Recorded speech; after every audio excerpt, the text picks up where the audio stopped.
అదే RTV app వార్తల్ని క్షణాల్లో చదివే అవకాశం ఉంటుంది. ఒక న్యూస్ పేపర్, ఒక టెలివిజన్ ఛానల్ మీ చేతుల్లో ఎప్పుడూ ఉంటాయి.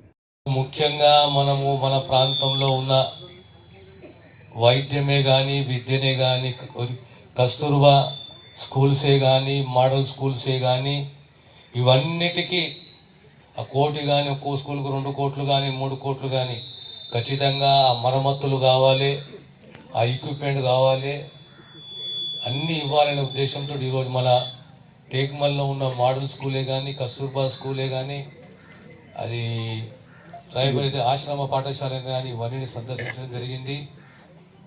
ఈరోజు కస్తూర్బాకు సుమారు 60 లక్షలు 70 లక్షలు ఇవ్వడం జరిగింది. ఆల్రెడీ మంజూరు అయింది, టెండర్ కూడా అయిపోయింది. అదే రకంగా మోడల్ స్కూల్ 60 లక్షలు ఇవ్వడం జరిగింది.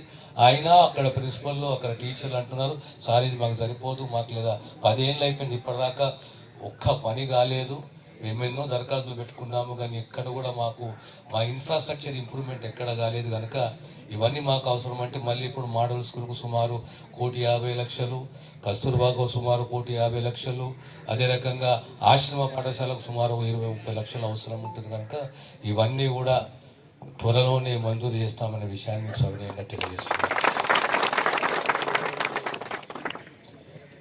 మీ అందరి ఆశీస్సులతోటి రాబోయే కాలంలో కూడా సంక్షేమాన్ని, పేదవానికి, ప్రాంతానికి అభివృద్ధి, రైతులకు బాసటగా ఉండి తెలంగాణ ఏదైతే నష్టపోయిందో గత 9.5 సంవత్సరాలు, నేను ఆశ్చర్యపోయాను. మొన్న తిరుగుతుంటే గురుకులాలకు పోతున్నాను, రెసిడెన్షియల్ డిగ్రీ కాలేజీకి పోతుంది, హై స్కూళ్ళకు పోతుంది, కస్తూర్బాకు పోతుంది, మోడల్ స్కూల్కి పోతుంది. స్కూల్ మనసులో విద్యా వ్యవస్థ మాత్రం మొత్తం ధ్వంసమైంది. వర్ణాతీతం బాధ అక్కడ పిల్లలది. హాస్టల్లో ఉంటున్న పేద పిల్లలు, ప్రత్యేకంగా ఆడబిడ్డలు, వాళ్ళ బాధలు కూడా వర్ణాతీతం కూడా చెప్పుకోలేని పరిస్థితి వాళ్ళకు. ఓ డ్రైనేజ్ సిస్టమ్ మంచిగా లేదు, ఓ వాష్రూమ్లు మంచిగా లేవు, డ్రింకింగ్ వాటర్ వ్యవస్థ మంచిగా లేదు, డార్మెటరీస్ లేవు. కానీ ఇవన్నీ రేపొద్దున మళ్ళీ మనం టేకప్ చేయాలి. తెలంగాణ వచ్చింది కానీ ఇంత దీనంగా, ఇంత అధ్వానంగా, ఇంత అప్పులపాలై తెలంగాణ ఉంటుందని చెప్పి మనం ఎప్పుడూ అనుకోలేదు.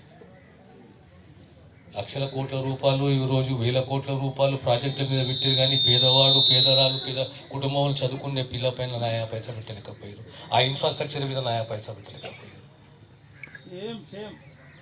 సో మీ అందరితోటి విజ్ఞప్తి, అందరం కలిసికట్టుగా మన ప్రాంతాన్ని, మన రాష్ట్రాన్ని అభివృద్ధి పదంలో ముందుకు తీసుకెళ్దాము. పేదవానికి, రైతు కూలికి సంక్షేమాన్ని అందించాలి. ఖచ్చితంగా సంక్షేమాన్ని, పెన్షన్లే కానీ, ఇళ్ళే కానీ, ఇళ్ళ జాగలే కానీ, రోడ్లే కానీ, రోడ్ల నిర్మాణము, కాలేజీలే కానీ, స్కూల్లే కానీ, హెల్త్ పరంగా ప్రైమరీ హెల్త్ సెంటర్ ఇప్పుడు మనకు వచ్చింది. వాళ్ళు పెద్దలందరూ కూర్చుని జాగా నిర్ణయం చేయాలి.